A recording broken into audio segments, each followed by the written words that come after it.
Welcome to This Explainer.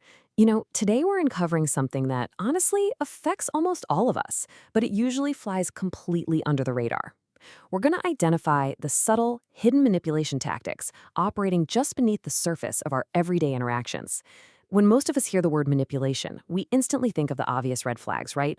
The lying, the yelling, the blatant gaslighting. But the psychology material we're pulling from today, it reveals a much, much more sophisticated game. The most dangerous manipulators out there, they don't rely on explosive outbursts to get their way. No, instead, they use deeply ingrained psychological tactics that are literally almost impossible to spot if you don't know exactly what you're looking for. Okay, so let's dive right into this powerful insight from the source material. Take a second to really let this sink in. They don't raise their voice, they raise your doubts. It's a real game changer of a quote, and it perfectly sets the stage for how master manipulators actually operate. See, they want you calm, but completely confused. By keeping their tones super even and completely disguising their aggression, they totally bypass your brain's natural threat detection system. Instead of fighting you head on, they just plant these little seeds of doubt in your mind. And over time, that makes you question your memory, your logic, and eventually kind of your own sanity. So, I've got to ask you directly, are you being manipulated right now in your own life without even realizing it? Think back on some of your recent interactions. Have you ever walked away from a conversation feeling like you were entirely at fault, even though you know for a fact you were the one who brought up the issue in the first place? Well, that is the exact feeling we're dissecting today. These tactics, they hide in plain sight every single day, disguised as perfectly normal conversations or just minor disagreements. But I promise you, once you see the mechanics behind them, you're never going to look at those interactions the same way again. To make this all easy to digest, we've broken these 7 tactics down into 3 distinct phases. Let's kick things off with phase 1, hijacking the narrative. So the first tactic in their playbook is what psychologists call conversational ownership. Basically, this is the act of controlling the direction of a conversation without the other person even realizing it's happening. Here's how it actually plays out. These folks almost never argue with you head on. If you ask them a direct question or confront them about something, they'll give you a really brief answer, and then boom, they immediately redirect the topic. They pivot straight to something they want to talk about, specifically something designed to knock you completely off balance. And this perfectly illustrates the trap. Let's say you ask a completely valid, direct question, like, why didn't you show up yesterday? Notice their immediate pivot. Why are you always assuming the worst about me? The conversation instantly stops being about their absence. Suddenly, out of nowhere, it's become an interrogation of your perceived flaws and your negative attitude. They didn't yell, they didn't even outright lie, but in literally one sentence, they completely hijacked the entire narrative. And now suddenly, you are the one explaining yourself. Which leads us right into the second tactic, intentional misinterpretation. This is when a manipulator takes a totally clear, unambiguous statement that you've made and intentionally warps it. Why do they do this? To force you into what we call clarifying mode. Because think about it, when you're desperately trying to clarify what you meant, you're not actually advancing your original point anymore. You've just handed them total control of the dialogue. Look at how immediate and aggressive this pivot is. You start by simply setting a healthy boundary, saying something like, I need space. And they counter with an extreme distortion. Oh, so you're abandoning me again? Just look at that leap. You went from asking for a little breathing room to being accused of literal abandonment.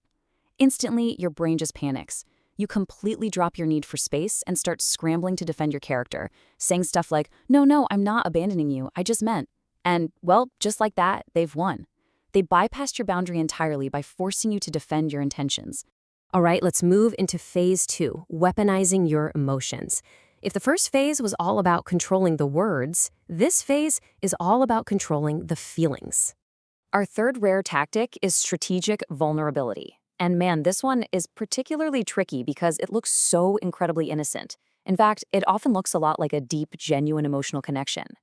This is when they reveal a calculated weakness, opening up about something deep or painful, at the exact right time to make you completely let your guard down. It could be a shaky voice, a perfectly timed tear, or some sudden sad story about their childhood dropped right in the middle of a conflict.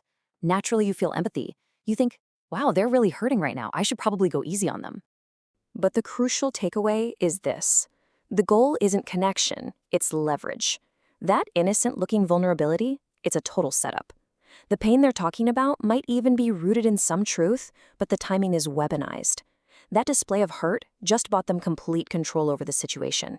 It effectively neutralizes your anger or your boundaries by triggering your sense of guilt. On the flip side, sometimes they weaponize the complete absence of emotion. Tactic number 4 is the emotional timeout. When things get really tense, they don't yell. Instead, they go completely silent. But we're not just talking about being quiet to cool off for a minute. They become completely emotionally absent. No replies, a totally blank facial expression, zero warmth, just utter emptiness. And make no mistake, this isn't some passive reaction. This is a highly active power move. Because think about what happens in that unbearable silence. You start to scramble. You overthink every single thing that just happened. You start wondering, wait, did I go too far? Did I say something wrong? And eventually, just to break that suffocating tension, you apologize. You actually apologize, even when you did absolutely nothing wrong. They didn't even need to argue with you. They just sat back and made you argue with yourself until you finally surrendered. Which brings us to our final and definitely most intense category, Phase 3, distorting your reality. This is where manipulators actively work to wear down your core sense of what's actually true. Tactic number 5 is reverse anchoring. This is a brilliant, although highly toxic, negotiation strategy that manipulates your whole perception of fairness. Basically, they hide their actual goal right behind the illusion of a compromise. They want to make you feel like you've successfully stood your ground, while they're secretly leading you right into their trap. So here's how this trap actually works. Step 1. They start with something extreme, an outrageous request or a totally unfair deal. That's just the setup. Step 2. Naturally, you say no. You feel strong, right? You've defended your boundary. But then comes step 3. They dramatically soften up and offer what looks like a completely reasonable compromise. Compared to that first ridiculous request, this new offer feels totally fair, so you accept it. But the twist, that compromise was their actual goal from the very beginning. You didn't win the negotiation. You literally just walked right into their objective exactly halfway. Moving on, tactic number 6 leverages a super well-documented cognitive bias called the illusion of truth effect. This is a psychological phenomenon where hearing a lie or a half-truth repeatedly actually makes your brain start to believe it. Manipulators know for a fact that if they say something often enough, your resistance is eventually going to erode. At first, when they call you too sensitive or overdramatic, you fight back. But over time, that constant repetition just wears down your critical thinking. Eventually, you stop defending yourself, and tragically, you actually start believing their manufactured version of who you are. And that brings us to our 7th and final tactic, triangulation. This is a classic toxic move used to completely isolate you and totally destroy your confidence.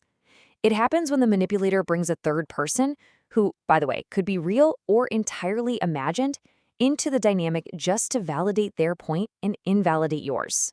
Just imagine being crowded by these kinds of statements. Even Sarah thinks you're overreacting. Or, my friends all agree you've changed. Suddenly, it's not just a disagreement between two people anymore. You're completely outnumbered. It creates this immense pressure, isolates you from your support system, and makes you feel like a total outsider in your own relationship or your own life. They basically surround you with their supposed supporters, making you question your own reality. We've definitely covered a lot of heavy psychological ground today, so let's move into our conclusion, stopping the game. I really want you to remember why these tactics are so incredibly dangerous. They don't scream manipulation, they whisper it, because they hide in plain sight, cleverly disguised as vulnerability, silence, or compromise.